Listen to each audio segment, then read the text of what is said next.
Hello everyone. We're going to start moving into section 7.2 on covalent bonding. This section I think will be broken up into a few videos. And the first one, I want to do something a little bit different. We'll be covering some things here in a bit of a different order than your textbook does, because there's a central underlying principle that I think can be applied a little bit more broadly than your textbook does, and it relates to what we looked at in 7.1. So in 7.2, we're introducing the idea of covalent bonding. Again, this is not necessarily new, as we saw in Module 2, molecules and ionic compounds as being two separate things. We had separate naming conventions for them, and we decided which one they were based on on the structure of the compound, based on metals or nonmetals.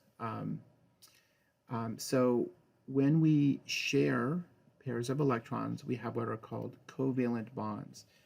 So the idea here, covalent, so valent being the valence electrons, that the valence electrons are being shared by the atoms in that bond.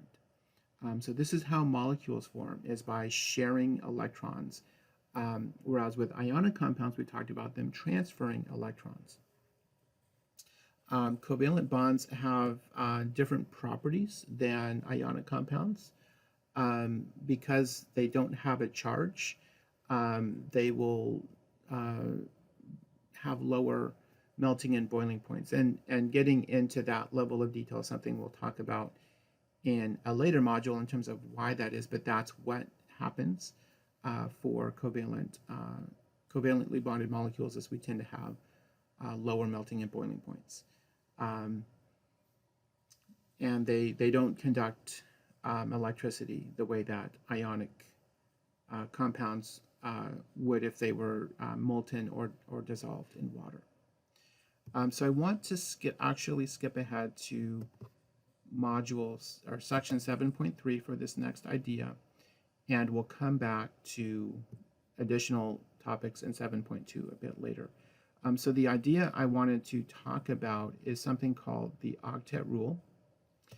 The octet rule can be applied to both ionic and covalent compounds. Your textbook is kind of limiting that discussion to covalent bonds, but I think understanding it more broadly can help with section 7.1 as well.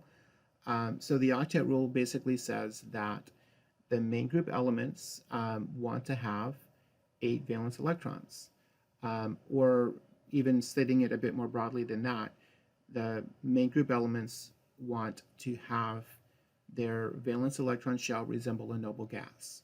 And that would be inclusive of things where that might end up being helium, where you have 2 electrons instead of 8 electrons for other things. So how this works for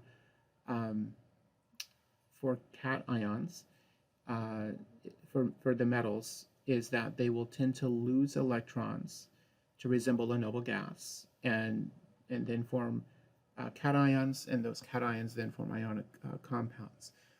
For the nonmetals, they can do this in a few ways. One way is that they gain electrons to resemble a noble gas, thereby forming a negative charge and be attracted to the positively charged cations to form ionic compounds. So that's one thing they can do. The other thing they can do is they can share electrons with other nonmetals, and by sharing electrons, they essentially are able to count all of those shared electrons, all of the electrons they're sharing together, to get to the 8 electrons. So if you have a halogen that starts out with 7 electrons, and it forms one bond to share electrons with another atom, then it is able to count as having 8 electrons. So one way the octet rule is often stated is that the main group elements tend to gain, lose, or share electrons such that they resemble a noble gas. Okay, so this principle, I think, can be helpful for both 7.1 and 7.2. We'll come back and revisit the octet rule when we get to 7.3. to see how in detail that works here. But I wanted you to be aware of that. And if you want more on that, if you can, you can Google the octet rule, and you'll find lots of videos with additional perspectives for that. So that is it for this video. The next video will continue with section 7.2.